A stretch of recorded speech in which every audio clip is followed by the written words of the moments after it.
बिस्मिल्लाहिर्रहमानिर्रहीम, अस्सलाम वालेकुम। मैं हूं फ़याज़ महमूद और इस वक्त दो अहम तरीन शख्सियात,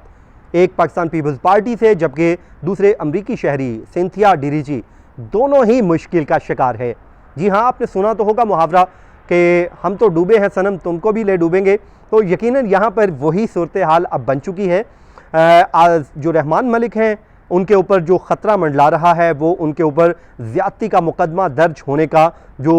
है वो ख़तरा है, जबकि सिंथिया डिरीची को जिन्होंने इस केस को फॉलो करना है वो अब 15 दिन की मेहमान हैं, लेकिन उन्होंने भी आम फैसला कर लिया है जिसमें वो ये कहती हैं कि वो अब इस जो वज़ारत दाखिला ने उनका वीज़ा एक्सटेंड ना करने का फ़ैसला किया है वो इस फैसले को चैलेंज करेंगी। ये फ़ैसला कहाँ पर चैलेंज होगा और इसका जो लीगल प्रोसीजर है वो क्या होगा, मेरी उनके जो कानूनी टीम है उससे बात हुई है, वो मैं आपके साथ आज शेयर करूँगा। लेकिन हम सबसे पहले जो बात कर लेते हैं इस्लामाबाद हाई कोर्ट के अदालती अहकामात की, जो chief justice Islamabad high court justice Athar Minallah की जानिब से जारी किया गया है। जी हाँ, सिंथिया डिरीची का आपको याद होगा कि उन्होंने जस्टिस ऑफ पीस यानी कि सेशन जो कोर्ट है वहाँ पर एक दरख्वास्त दायर की थी। वो 22A की दरख्वास्त थी जिसको अर्फ़-ए-आम में कहते हैं कि अंदराज मुकदमा की दरख्वास्त दायर की गई थी, जिसमें उनका मौक़िफ़ ये था कि पीपल्स पार्टी के सीनियर रहनुमा जो सेनेटर रहमान मलिक हैं, जो उस वक्त वज़ीर दाखिला थे, उन्होंने उनको जो है रेप उनका किया था, उनको जिनसी ज़्यादती का निशाना बनाया था, तो वो उनके ख़िलाफ़ अंदराज मुकदमा चाहती हैं। लेकिन जो मुतलका इदारे हैं यानी कि पुलिस है वो उनके ख़िलाफ़ मुकदमा दर्ज नहीं कर रही। लेकिन वहाँ पे ये केस चला और चलने के बाद उनका जो मुकदमा था, वो जो दरख्वास्त थी वो डिसमिस कर दी गई थी, जिसको उन्होंने इस्लामाबाद हाई कोर्ट में चैलेंज किया था। इस्लामाबाद हाई कोर्ट में आकर उन्होंने उस फैसले को चैलेंज किया, तो जिसके बाद ये केस चलता रहा, जिस पे आर्गूमेंट्स हुए और अब ये केस अपने हक जो है मंतकी अंजाम को पहुँचा है और इस अहकामात के साथ पहुँचा है कि जो 5 अगस्त का जो जस्टिस ऑफ पीस का जो फ़ैसला था, उस अदालत का जो फ़ैसला था सेशन कोर्ट का, उसको अदालत ने सेट असाइड कर दिया है, यानी कि कलअदम करार दे दिया है। और साथ ही साथ अदालत ने अपने फ़ैसले में ये भी लिखा है कि उस अदालत के फ़ैसले में कानून और उसके अलावा सुप्रीम कोर्ट के फ़ैसलों को मद्देनज़र नहीं रखा गया। ये जो फ़ैसला है तहरीर किया गया है इस्लामाबाद हाई कोर्ट के चीफ़ जस्टिस अतर मीनल्लाह की जानिब से, और अदालत ने अब ये मामला एक बार फिर सेशन कोर्ट को वापस भिजवा दिया है। और सेशन कोर्ट में जब ये केस अब वापस आया है तो अदालत ने उसमें एक टाइम पीरियड भी मुकर्रर कर दिया है, यानी कि ऐसा नहीं होगा कि ये केस लिंगर ऑन होता रहे, वकला पेश होते रहें, कभी वो एडजमेंट मांग ले कभी कुछ, तो ऐसा नहीं होगा, बल्कि अदालत ने एक टाइम भी फिक्स कर दिया है, यानी कि 3 वीक का। 3 वीक में अब अदालत को बाउंड कर दिया गया है कि वो इस मुकदमे का फ़ैसला सुनाए और इसको दोबारा सुने और सुनने के बाद इसको फ़ैसला करें। और अदालत ने ये भी अहकाम दिए हैं साथ में कि जिन जज साहब ने पहले इस केस को सुना था वो इस केस का अब दोबारा यानी कि इस केस को ना सुने और बल्कि सेशन जज किसी दूसरे जज साहब के पास ये इस मामले को वापस भेजें। और जो दरख्वास्त डिसमिस की गई थी उसको अदालत ने ये लिखा है कि उसको डिसमिस नहीं बल्कि पेंडिंग तस्वर किया जाए, यानी कि एक उनको नई दरख्वास्त अब दायर करने की ज़रूरत नहीं रही, बल्कि वही जो दरख्वास्त है वो बहाल हो गई है, बल्कि उसको ज़ेरे इल्तवा कर दिया गया है, यानी कि वो डिसमिस का जो स्टेटस था वो अब ख़त्म हो गया है, अब वो दोबारा बहाल हो गई है, जिसके बाद अब ये दोबारा मुकदमा उसी कोर्ट में वापस चला गया है, जिसके बाद अब एक बार फिर नए जज साहब इस केस को सुनेंगे, सुनने के बाद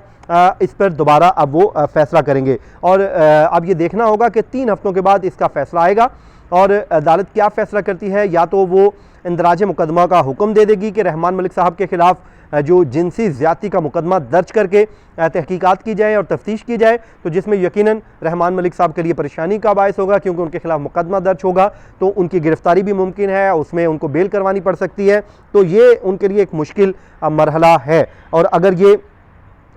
6 सफ़ात पर मुश्तमिल फ़ैसला है जो तहरीर किया गया है और 5 अगस्त के फ़ैसले को जो है अदालत ने उस सेशन जज के उस फैसले को, जस्टिस ऑफ पीस के उस फैसले को इख्तियारात से तजावुज़ करार दे दिया है। और अदालत ने यह भी कहा है कि उस दिन उस फैसले में मुतलका अदालत ने अपने इख्तियारात से तजावुज़ किया और अदालत ने ऑर्डर पास करते वक्त कानून और सुप्रीम कोर्ट के फैसलों को मद्देनज़र भी नहीं रखा, जबकि अंदराज रहमान मलिक साहब के ख़िलाफ़ मुकदमा अंदराज की दरख्वास्त मुस्तरद करने का जो फ़ैसला है उसको कलअदम करार दिया जाता है। अब देखते हैं कि सिंथिया डिरीची का जो मामला है ये कहाँ तक पहुँचता है। रहमान मलिक साहब के जो सर पर मुकदमा दर्ज करने की तलवार है वो अब लटक रही है। ये तो हो गया जी रहमान मलिक साहब की हद तक। अब हम बात करते हैं जो उनका वीज़ा कैंसिल हो गया है, डीपोर्ट करने की जो दरख्वास्त थी वो पीपल्स पार्टी के ही रहनुमा थे, उनकी जानिब से दायर की गई थी और जिसका ये केस चल रहा था। जो इस्लामाबाद हाई कोर्ट में भी इस्लामाबाद हाई कोर्ट ने ही अहकाम जारी किए थे कि वजारत दाखिला इस मामले को निपटाए और आज वजारत दाखिला ने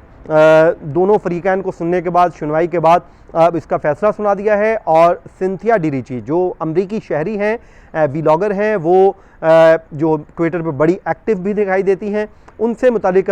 जो वजारत दाखिला ने अहकाम जारी किए हैं कि वो 15 दिन के अंदर अंदर पाकिस्तान छोड़कर अपने मुल्क रवाना हो जाएं, यानी कि उनको पाकिस्तान निकल जाने के अहकाम जारी कर दिए गए हैं क्योंकि उनका जो वीज़ा है उसको एक्सटेंड नहीं किया गया। पहले तो कोरोना की वजह से 31 अगस्त तक वैसे ही उनका वीज़ा एक्सटेंड कर दिया गया था क्योंकि जितने भी गैर मुल्की उस टाइम पाकिस्तानी मौजूद थे तो ये मार्च के महीने में जितने भी फॉरनर्स थे उनके खुद ब खुद एक्सटेंड हो गए थे वीज़े और वजारत दाखिला ने वो कर दिए थे। लेकिन अब ये सिंथिया डिरीची को बैरून अपने मुल्क वापस जाने का अहकाम जारी कर दिए गए हैं। लेकिन सिंथिया डिरीची ने फौरी जो रद्द-ए-अमल दिया अपने ट्विटर अकाउंट पे दिया है जिसमें वो कहती हैं कि वो इसके फ़ैसले के ख़िलाफ़ अपील करेंगी। तो जिसके बाद मैंने उनकी कानूनी टीम, जो उनकी कानूनी टीम को हेड करते हैं इमरान फ़िरोज़ मलिक एडवोकेट साहब, उनसे मेरी बात हुई, फ़ोन पे मैंने उनसे डिस्कस किया पूरे इस मैटर को। तो मैंने उनसे जो सवालात पूछे, उनकी जो लीगल टीम है उनसे पूछा कि अब इस की जो अपील है वो फ़ोरम कौन सा होगा। तो उन्होंने कहा कि अभी तक क्योंकि हमारे पास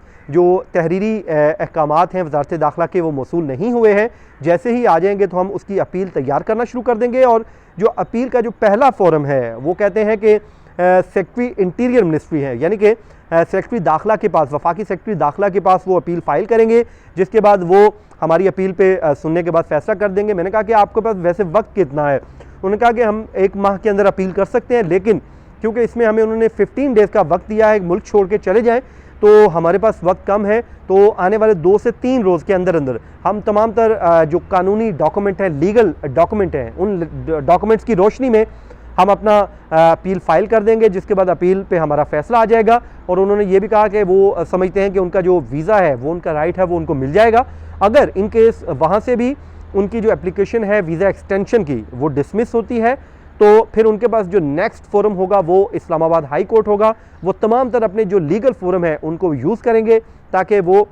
यहाँ पर मौजूद रह सकें, उनको वीज़ा मिल सके और वो अपने तमाम तर जो मुकदमात उनके यहाँ पर चल रहे हैं उनको वो ख़ुद देख सकें। उन्होंने कहा कि वो एक लीगल फ़ाइट कर रही हैं रहमान मलिक साहब के ख़िलाफ़, तो उनकी यहाँ पर मौजूदगी ज़रूरी है। तो ये तमाम तर अब इस वक्त सूरत हाल है। मुख्तलिफ लोगों के जहनों में सवालात थे कि अब वो कहाँ पे अपील दायर कर सकती हैं। तो अपील के लिए जो फोरम है वो पहला फोरम सेक्रेटरी दाखिला साहब है। उसके बाद अगर वहाँ से भी उनको रिलीफ नहीं मिलता तो फिर नेक्स्ट फोरम उनका इस्लामाबाद हाई कोर्ट बनता है, जहाँ पर वो यकीनन अपील में आएंगे अगर उनको यहाँ से रिलीफ नहीं मिलता। तो ये आज की हमारे वीलॉग था जिसमें हमने आपको सिंथिया डिरीची का पूरा जो मामला है वो समझाने की कोशिश की। तो